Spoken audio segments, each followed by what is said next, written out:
going out there and not being equipped. You know, we don't go to work, especially if we work in the field, and we don't put on the right equipment, right work shoes, and so even in our clothing, we have to be dressed modestly. That don't mean it's hot, so you're not going to put on turtlenecks and be, you know, we have to do things decently and in order. So put on some tennis shoes. You may wear a skirt, wear a long skirt, long enough so you don't have to worry if you have to bend over, move. I tell the brothers, don't wear a tie going out canvassing. You won't sweat. It's hot out at certain times of the year, so you don't need a tie. What you need is to be equipped with your word. You need to be prayed up, fasted up, and read up, meaning you need to read your word. You need to constantly be in the word of God, not, oh, I'm going this week, so this week I'm going to study. No, we should be reading daily. Daily bread. It's our daily bread. Daily.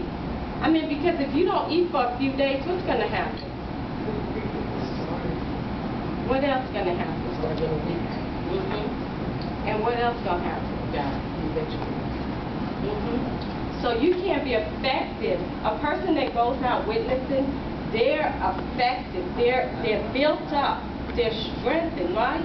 You're not going to go out and you feeling sick, right? You're not going to go out and you have the worst headache. You're going to go out prepared. You're going to be well hydrated. You're going to be well read. That means you've been studying your word. You're going to be well prayed up. That means you've been seeking the face of God. You're going to be well fasted. That means you're just letting go and letting God take control. Because when you go out there, you're saying, I'm not going of myself, but I'm going all of you, Lord. I'm going where you direct me.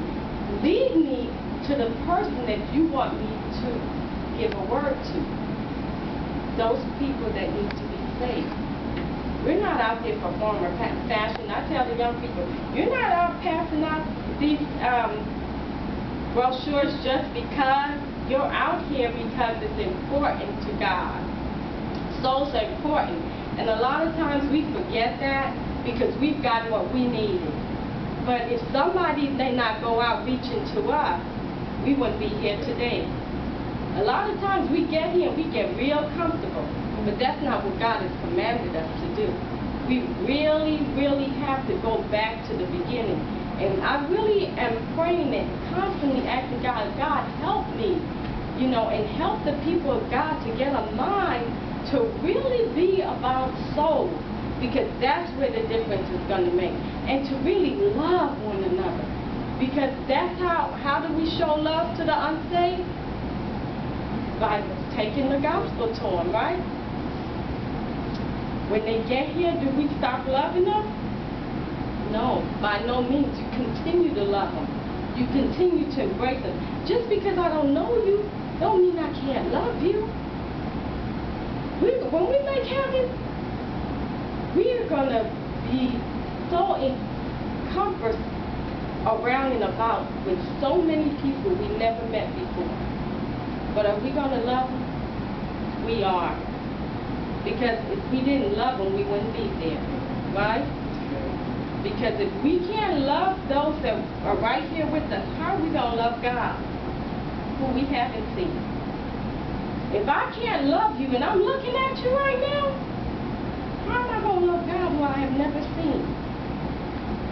But the spirit that's in me and the spirit that's in you should be a witness one to another, because it is the same spirit, right? So